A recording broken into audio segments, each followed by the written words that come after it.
सोलापुरातील संघर्ष सामाजिक संस्थेच्या वतीनं भाजप आमदार नितेश राणे यांचा पुतळा दहन करण्यात आला आहे।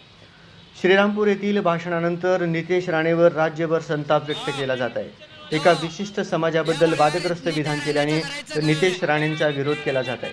मंगळवारी दुपारी अतिशय गोपनीयरित्या संघर्ष सामाजिक संस्थेच्या कार्यकर्त्यांनी पदाधिकाऱ्यांनी 7 रस्ता येथे नितेश राणेंचा पुतळा दहन केला। नितेश राणेंचा धिक्कार असो अशा घोषणा देण्यात आल्या।